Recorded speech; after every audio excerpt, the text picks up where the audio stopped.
Our scripture passage today comes from the book of James.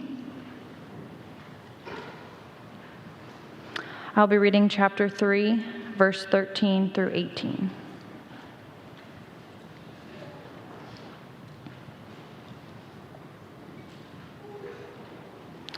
Who is wise and understanding among you? By his good conduct, let him show his works in the meekness of wisdom. But if you have bitter jealousy and selfish ambition in your hearts, do not boast and be false to the truth. This is not the wisdom that comes from above, but is earthly, unspiritual, demonic. For where jealousy and selfish ambition exist, there will be disorder and every vile practice. But the wisdom from above is first pure, then peaceable, gentle, open to reason, full of mercy and good fruits, impartial and sincere, and a harvest of righteousness is sown in peace by those who make peace. Thank you, Mackenzie. Well, this morning we are continuing our sermon series in the book of James, and as we do, we come to a section in James that's all about everyone's favorite topic and subject, and that's the topic and subject of conflict. Relational conflict, the conflict that we have with other people. And so I think we all know a little something about conflict. For some, even right now, you might be experiencing conflict in your family, maybe in your marriage, maybe with extended family members, maybe with your kids. For others, you might be experiencing conflict at work with your boss, with a coworker. For others, you might be experiencing conflict with a roommate or with a friend, or for some, you might be experiencing conflict even within this church and with a fellow church member. Or some of you might have experienced conflict this morning on your way to church. Raised voices, tears, all sorts of drama. So you're trying to get little Johnny and little Sally out the door to come to church here this morning. So we all know a little something about conflict, and we all know that conflict isn't always easy, especially to resolve. Like conflict at times has different layers of complexity and is complicated. It can feel like we're at the bottom of a deep hole that's hard to figure out how to get ourselves out of. And it can be complicated, it can be messy, it can be hard to know how to resolve and get out of.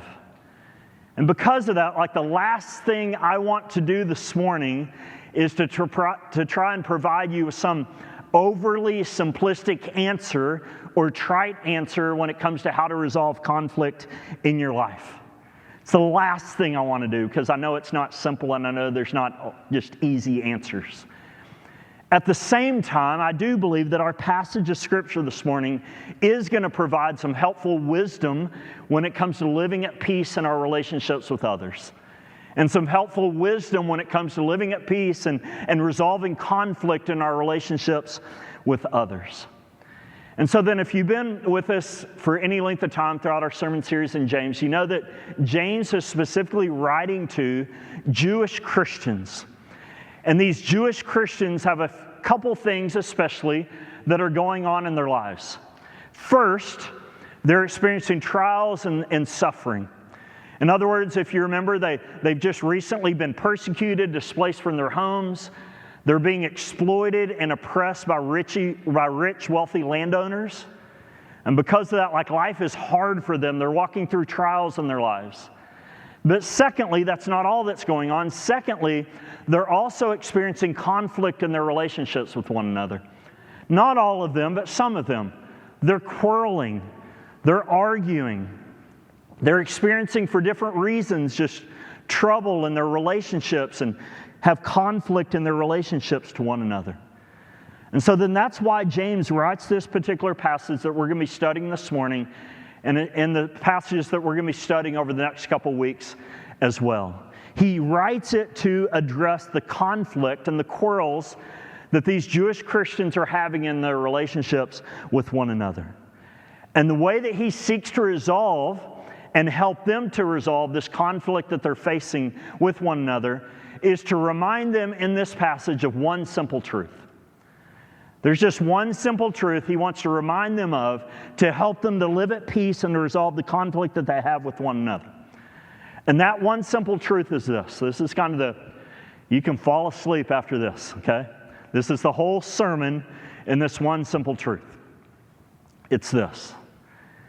It's that if you buy into the world's wisdom, if you buy into the definition of the world when it comes to who is wise and what wisdom is, if you buy into the world's wisdom and live your life according to the world's wisdom, then you're going to experience a whole lot of chaos and disorder and conflict in your relationships with people. However, if you follow God's wisdom and live your life according to God's wisdom and what God defines as what wise is and who wise is, if you live your life according to God's wisdom, then you'll experience peace and a harvest of righteousness in your relationships with others. That's the whole sermon. That's the whole passage. Now, in saying that, I know, and James knows, that obviously conflict involves two people, right? Conflict involves two parties. And so in resolving conflict, then it involves two people thinking like this, thinking according to the world, according to God's wisdom and not the world's wisdom.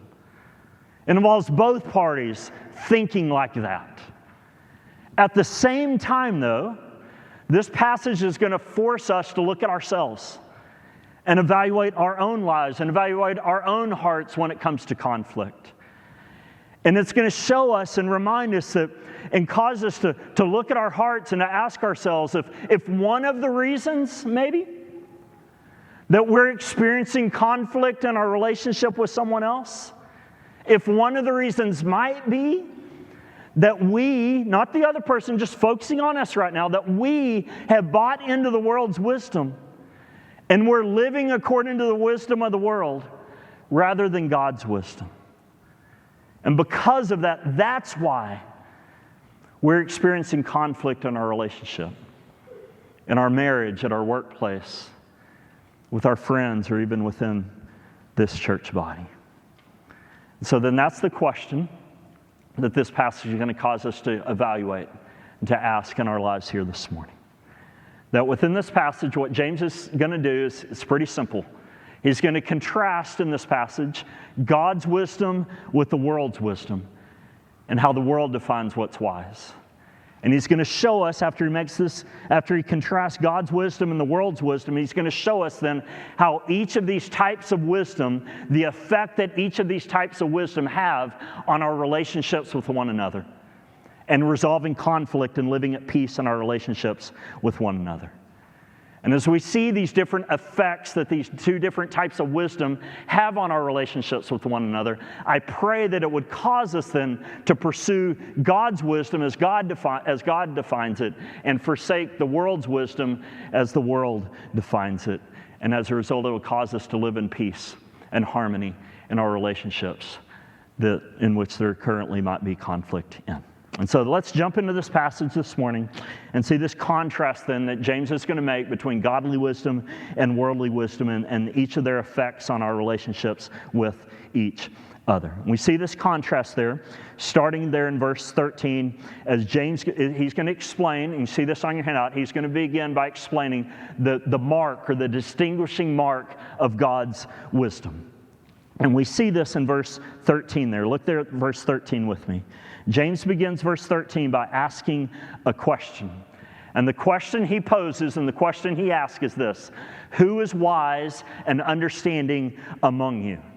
So these two words here, wise and understanding, throughout the Old Testament, you're going to see those two words being yoked together over and over and over again. And the reason they're yoked together is because they're pretty much interchangeable. Meaning they're pretty much synonymous with one another. In other words, they pretty much mean the same thing. And so what James is asking is, who is wise among you? And so I thought it'd be fun to kind of personalize this for us, right? And think about us right now, right? Who is wise among us? Like no names yet, okay? But who is wise among us as a church? Look around. Who would you consider to be wise here? Who would you consider to be wise among us? Well, here's the criteria in the litmus test that we're to use to answer that question. Everybody with me? Here's the criteria we're to use to determine who is wise among us here this morning. He tells us in the rest of verse 13. Look at the rest of verse 13 with me. He says, by his good conduct, let him show his works in the meekness of wisdom. So that right there that's the criteria that we're to use to determine who is wise among us. The criteria is this. It's that those who are wise, whoever it is among us, has good conduct and shows it by their works. Everybody with me? So that's the first evidence criteria to determine who is wise. Good conduct, good works. But if you notice there in verse 13, this wise person just doesn't do good works. They don't just have good conduct. They do their good works with a certain heart posture. They do these good works by a certain demeanor. And that heart posture and that demeanor, James says, is meekness. James says that those who are wise show their works in the meekness of wisdom. Or the meekness, the way that's constructed, is the meekness that wisdom produces. And you hear this word meekness, and you're like, oh, okay, hear that some. What does it mean to be meek? Well, this word meekness here literally means to not be overly impressed with how important you are. To not be overly impressed with how important you are. In other words, the synonym here would be the word humility. That's probably a better translation even here. Humility. It's what wisdom produces. It's the attitude, the heart posture in which we do good works. It's humility. And humility means, you know what humility means? It means to not be concerned with how important you are. It means that you're not concerned with being prominent. You're not concerned with being significant in the eyes of others. You're not concerned about pursuing your own glory. You're not concerned about being recognized by others. You're not concerned about being esteemed by others. Instead, you're humble. And catch this, and this right here, James says, is the distinguishing mark of wisdom. It's the answer to the question, who is wise among us? Who is wise among us? It's the humble person. What that means then is this, is that you might be here this morning and be really, really smart. You might be here this morning and have a really high IQ. You might know a whole lot of things about a whole lot of things. You might even know a whole lot of the Bible. You might be able to quote a bunch of dead theologians. You might be super successful at your job. You might have a whole lot of life experience. There might be people all over this church coming up to you, and a whole lot of people at work, and a bunch of family members and everybody else coming up to you to get time with you and to ask you questions and to get wisdom from you. But guess what? Even if every single one of these things is true about you, if you aren't humble, then you aren't wise in God's economy. Instead, there might be people here this morning who can barely read, who have a really low IQ, who've never been to college, who aren't successful, who don't have an impressive job, who only might be 16, 17, 18 years old, who don't have a whole lot of life experience. But guess what? If they're humble, then they're wiser than the most intelligent person in this room. And James is saying this right here, this is the distinguishing mark of wisdom in God's economy. It's not intelligence, it's not knowledge, it's not experience, it's not your age, it's your humility, it's your heart posture. It's the distinguishing mark of wisdom and how God measures wisdom. And so then the question is who, based upon that, then, again, no names. But let's ask the question again, who is wise among us? Who comes to mind? Who is humble among us? In verses 14 and 16 then, what James is going to do now is he's going to contrast God's definition of wisdom with how the world defines and measures wisdom then.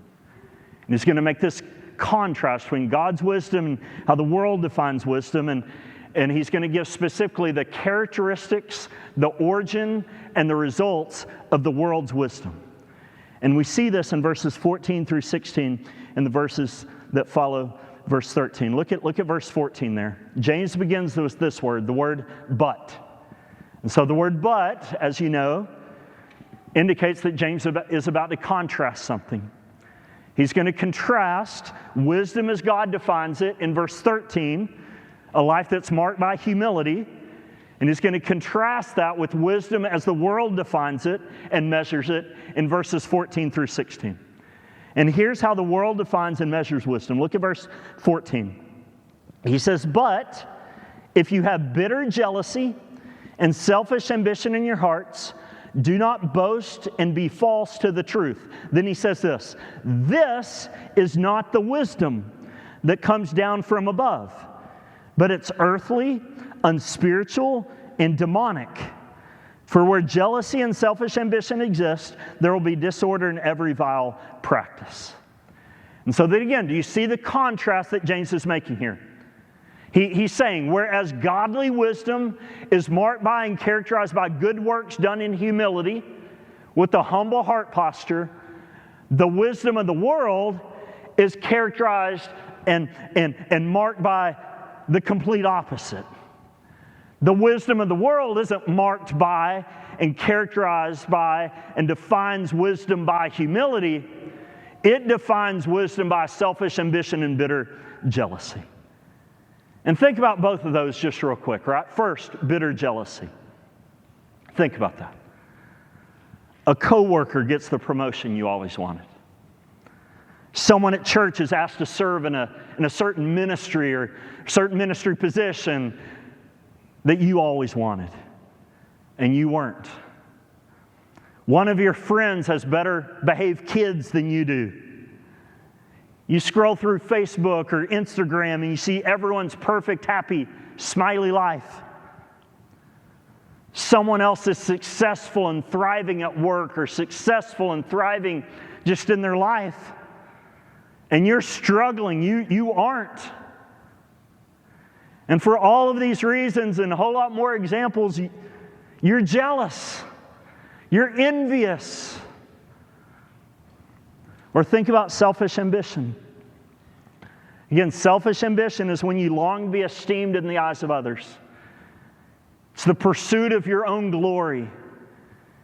You desire to be somebody. You want to be somebody important. You want to be somebody significant. You want to be somebody in the eyes of others. You want to be recognized. You want to be seen and prominent in the eyes of others. And I know all of that sounds really bad, and like all of that sounds like repulsive and like, oh yeah, I'm not that. Really? You sure? Like, here's the dangerous thing about selfish ambition. It's subtle. It's tricky. It's really hard to detect. And because of that, then here's some questions. Just to think through, to evaluate your own heart, to see if there's any ounce of selfish ambition in your heart. If selfish ambition has begun to creep in your heart that you haven't been really able to detect. Some people, usually when we think of selfish ambition, we think of like the cornerback in football who intercepts the ball and high steps and showboats all the way to the end zone. Yeah, that person's proud. That person's pursuing his own glory. That person's all about selfish ambition. He just wants to be seen. But that's what we think about selfish ambition. We don't think about other ways it can manifest in itself in our lives. So then here are some questions to help ask and evaluate and detect if selfish ambition has begun to creep into your heart and into your life. One question to ask would be this: are you okay with going unnoticed? Are you okay with going unrecognized and being overlooked by others, passed over in favor of someone else? Or when that happens, does that just devastate you? Does it just crush you? Or another question to ask would be, when you walk into a room like this, or any room, who are you thinking about? Really, who are you thinking about when you walk into your room? Who's on your mind? Who are you most concerned about? You? And what everybody else thinks about you? Or when you walk into a room, are you thinking about everybody else in the room? Or what about conversations with others? What do you talk about? Or another question would be, who do you talk about? Do you just talk about yourself? Do you find yourself just trying to impress others when you talk to them? Or when you talk with others, are you more concerned about them? Are you asking questions about them? Are you interested in them more than yourself? Or a last one would be this: how do you respond when you lose? Like, how do you respond when you fail? How do you respond when you don't succeed? How do you respond when others are better than you and more successful than you at something? Like, what's that natural impulse in your heart?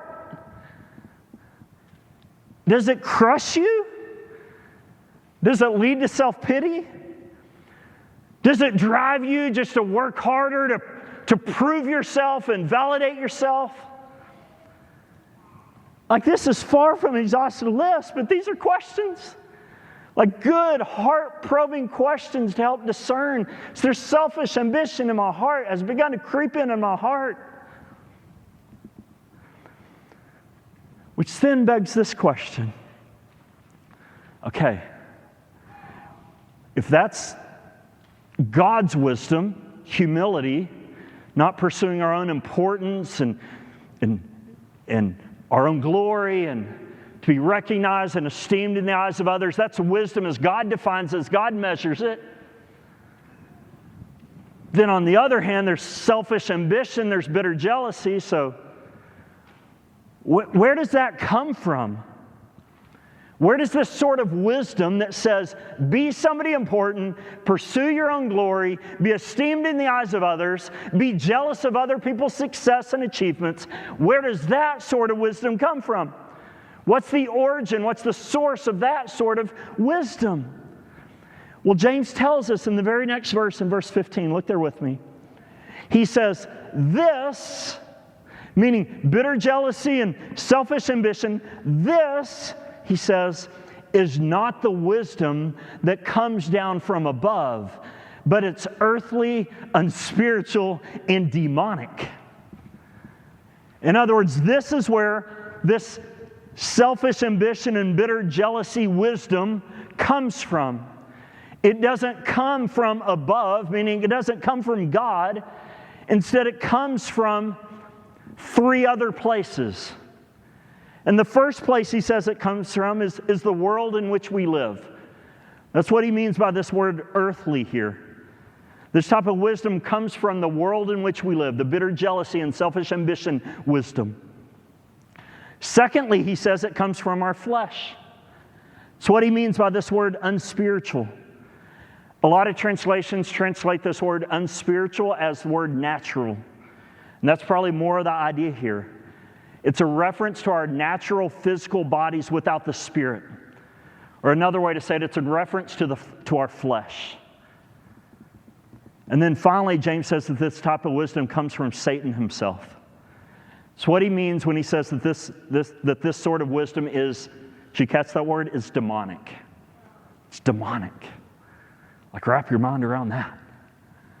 So put all this together real quick. This is where the wisdom that says, make a name for yourself, pursue your own glory, be somebody important, seek to be recognized and esteemed by others. This is where that sort of wisdom comes from. It comes from the world in which we live. Like, this is how the world thinks all around us. It comes from your own flesh. Meaning this is how the flesh thinks. It wants glory, it wants esteem, it wants to be prominent. That's the flesh you live in. It's what it longs for. And then thirdly, it comes from Satan. Satan. Like, selfish ambition is demonic. It's demonic. Bitter jealousy is demonic. Self-worship, pursuing your own glory, seeking to be somebody important and significant in the eyes of others, it's straight from the pit of hell, and it's demonic. That's the origin of this sort of worldly wisdom and how the world measures wisdom: selfish ambition, bitter jealousy. Here's then the result of this sort of worldly, demonic, fleshly wisdom that's characterized by selfish ambition and jealousy. What's the result of this sort of wisdom? We see it in the very next verse, in verse 16. James says, "For where jealousy and selfish ambition exist," now here comes the result, "there will be disorder and every vile practice." Which makes sense, right? I mean, just think about our church. Like, if everyone within our church lived according to the world's wisdom and was filled with selfish ambition and bitter jealousy and pursuit of their own glory and to be esteemed and prominent in the eyes of each other and in the eyes of the world, think about what our church would be like. People saying, I want to be the most spiritually mature person in the life of Cross Fellowship Church. I want others to see me like that.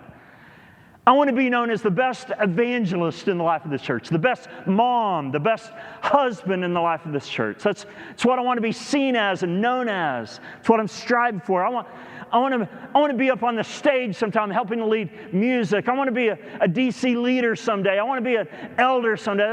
I want to be somebody important and significant in the life of this church. Or comparing yourself with one another and being jealous of one another. Oh, he gets to do that. She gets to do this. Oh, I wish I was that. You know what the result of all that is? It's disorder. It's chaos. Fighting with one another and comparing ourselves with one another and being jealous of one another. Disorder, chaos. And also every vile practice.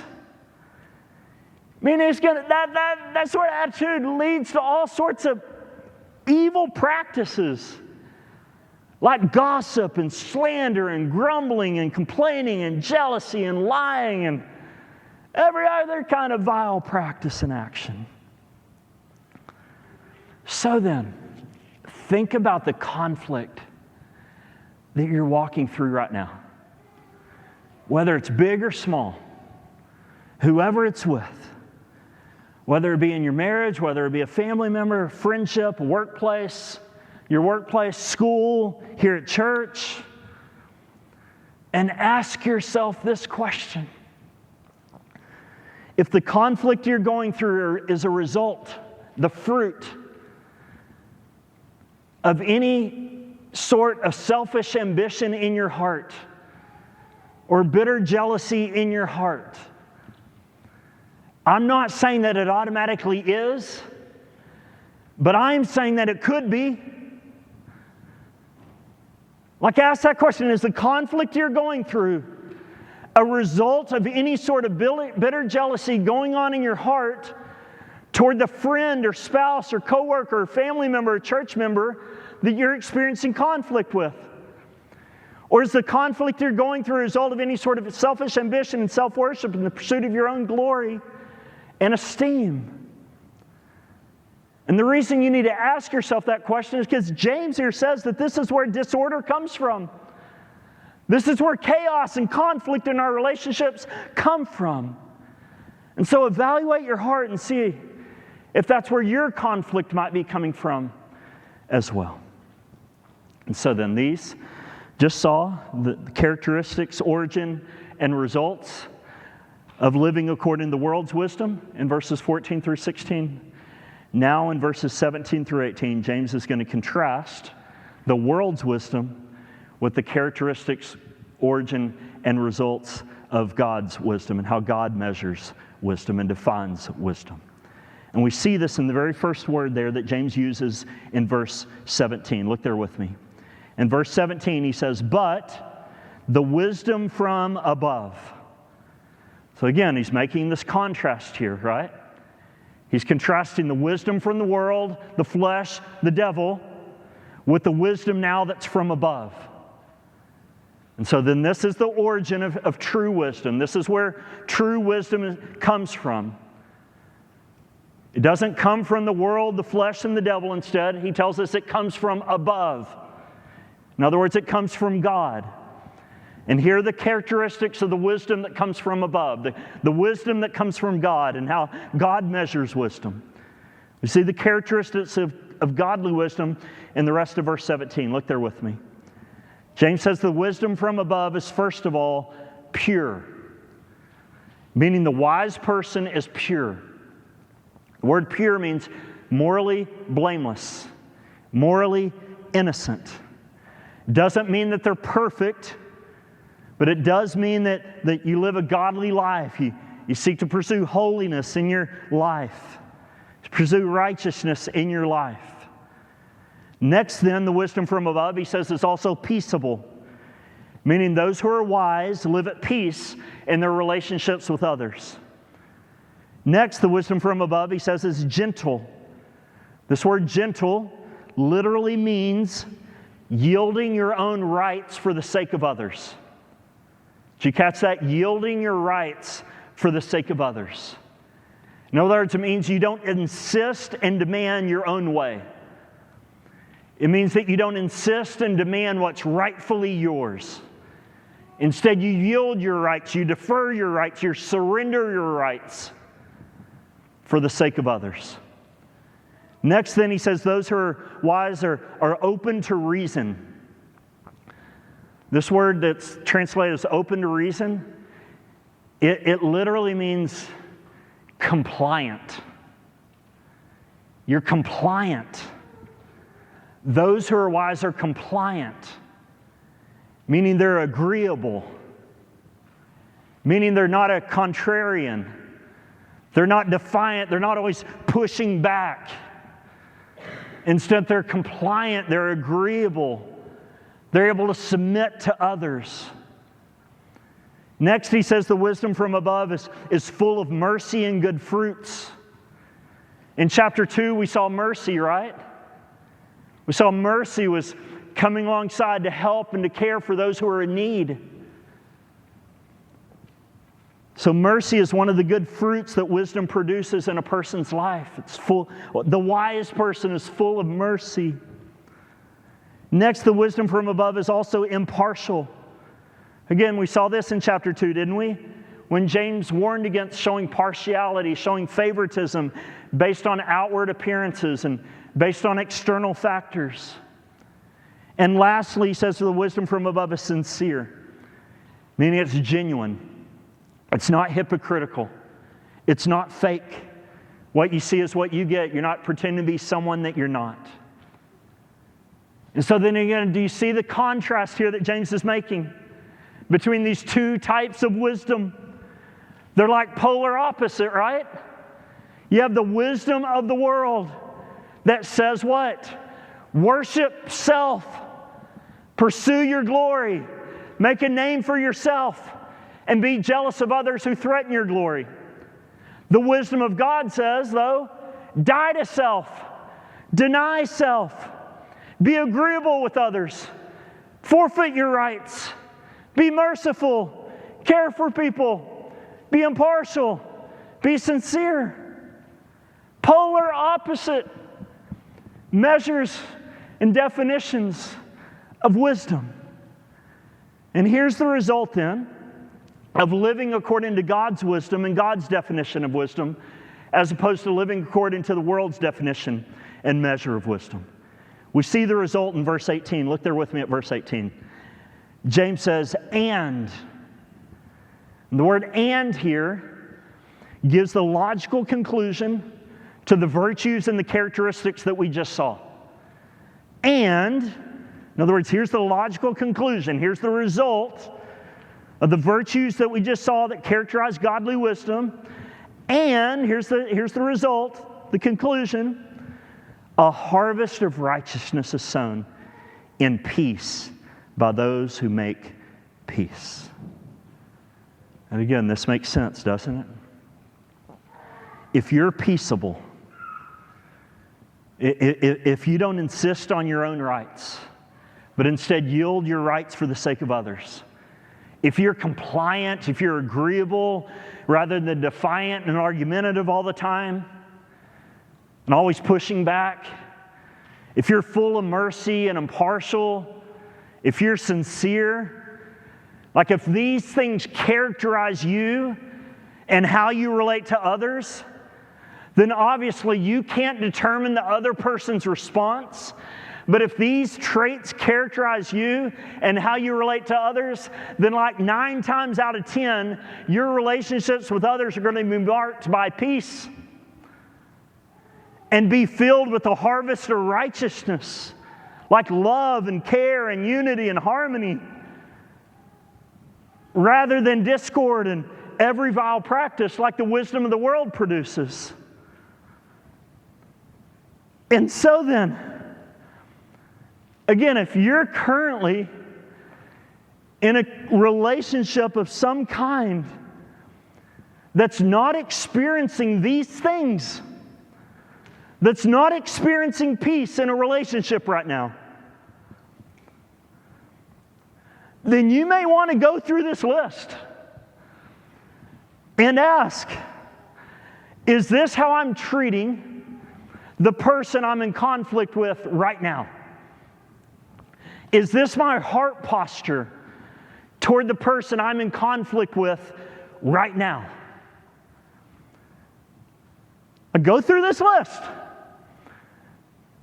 and ask, as far as it depends upon me, am I being peaceable?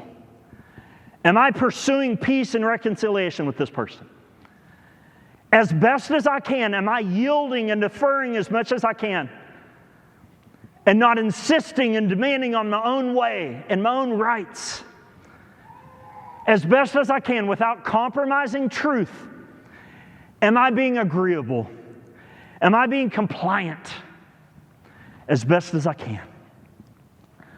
Again, without compromising truth or without compromising justice, is my heart full of mercy toward this person?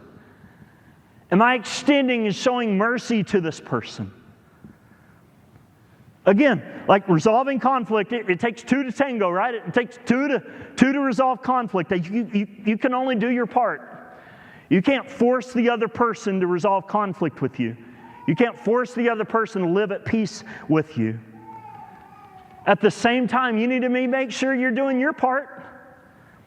And your part involves living out these characteristics and these results that result in peace and harvest of righteousness in your relationships with those that you're in conflict with.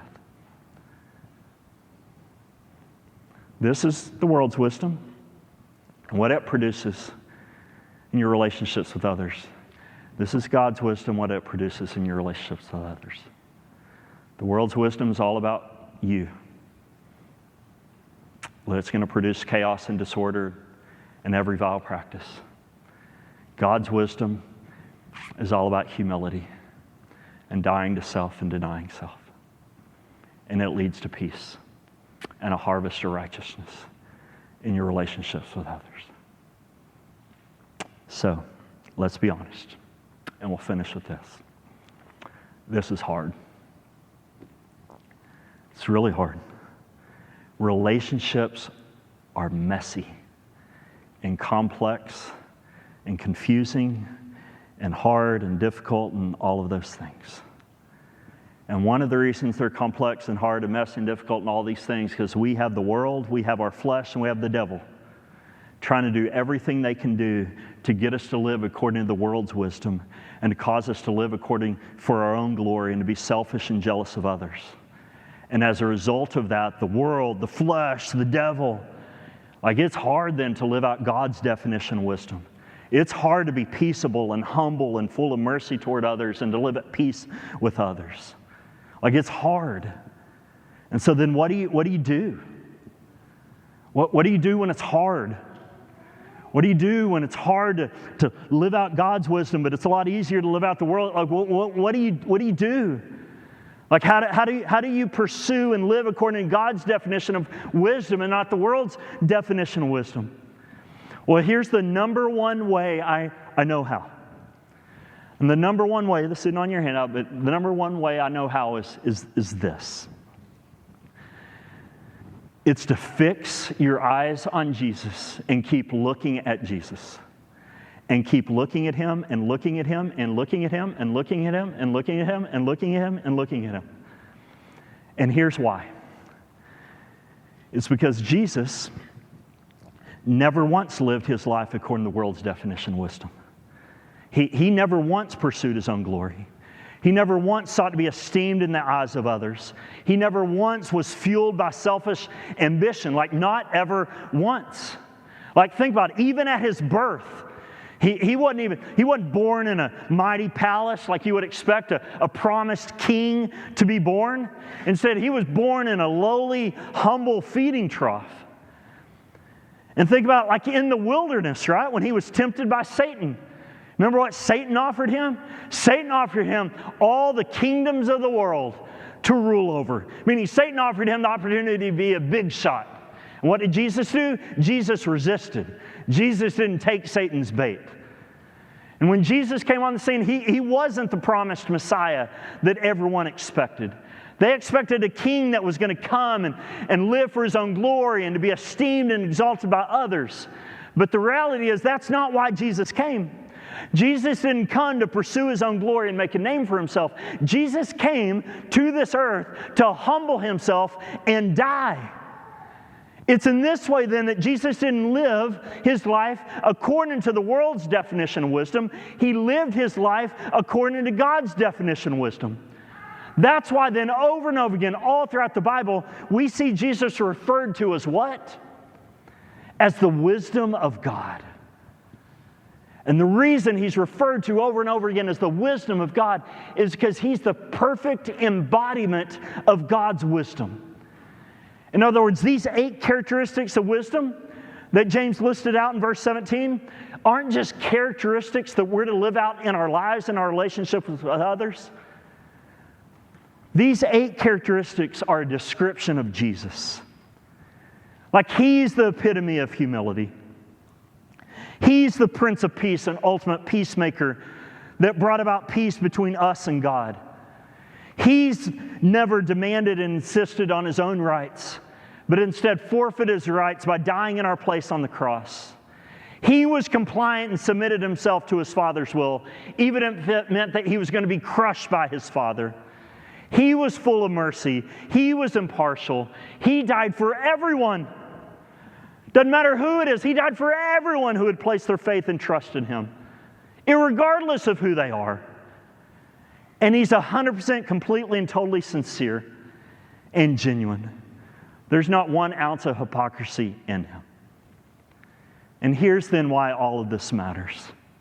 Here's why it matters that Jesus is the perfect embodiment of these traits and is the perfect embodiment of God's wisdom. It matters for 2 reasons. First, it matters because you and I aren't the perfect embodiment of these traits and of God's wisdom. In other words, we failed. And because we failed, we need someone to stand before God on our behalf as our perfect, righteous representative. And that's who Jesus is. Jesus is our representative who stands before God on behalf of all those who trust and place their faith in Him. And so that now, as those who've placed their faith and trust in Jesus, when God looks at us, He credits us with the perfect righteousness of Jesus and the perfect wisdom of Jesus, even though we aren't perfectly righteous and even though we aren't perfectly wise. And that's really good news. The second final reason it matters then is this. It's because Jesus didn't just embody all these different traits of God's wisdom. He embodied them for us. He embodied them for us. Like, just think about that. He's not just humble. He humbled Himself for you. He didn't just make peace. He's not just peaceable. He made peace for you. He's just not compliant and agreeable. He's compliant, agreeable for you. He's just not merciful. He's merciful for you. He's just not impartial. He's impartial toward you. Like, yes, Jesus is the perfect embodiment of all these traits and of God's wisdom. But He's the perfect embodiment for you. For all those who've trusted and placed their faith in Jesus. And when the reality of that then begins to shake you, and when the reality of that begins to stir your heart, and when you begin to feel the weight and the significance and the awe and the amazement and the wonder that He's the perfect embodiment of all these things for you, then the reality then begins to shape your heart.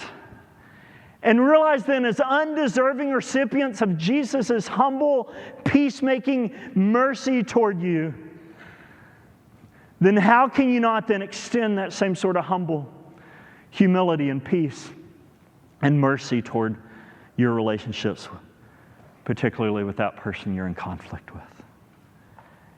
And so then, if you're in conflict with someone else, right, it takes two to tango and two to resolve conflict. But do your part. Fix your eyes on Jesus. Keep looking at Jesus. And be stirred by the humility and the peace and the mercy that Jesus has showed you when you were in conflict with Him. And let His heart toward you become your heart toward the person you're in conflict with, so that you live your life according to God's wisdom. And that as a result, peace and a harvest of righteousness would be marked in your relationships with others. Let me pray for us. Lord, thank You for Your goodness and for Your grace in our lives. We thank You for Jesus, who had every right to be born in the nicest, fanciest place on the planet, and to live a life in which He was the esteemed king, in which everyone and anyone exalted and glorified and lifted high, and that He was significant, important in the eyes of all the world, and He received the honor and the worship and the glory that any and every king would deserve. But the reality is, He didn't come like that. Instead, He came in humility because He came as the wisdom of God. He came to die. And not just to die, but to die for us. Thank You that Jesus didn't insist on His own rights. Thank You that Jesus didn't argue with you when you told Him to go to the cross and die and endure your wrath. Thank You that He didn't push back and fuss. Thank You that He was compliant and agreeable and submissive to Your will. And thank You for the mercy and the impartiality that He has lavished upon us. And pray that the reality of that then would shape our hearts, humble our hearts, and cause us to live in the same way and exhibit the same attitudes of God's wisdom in our relationships toward others. As a result, that we would live in peace in our marriages, in our families, in this church, in our workplace, in our relationships with our friends and others. Ultimately, for the sake of your glory. We pray all this in Jesus' name. Amen.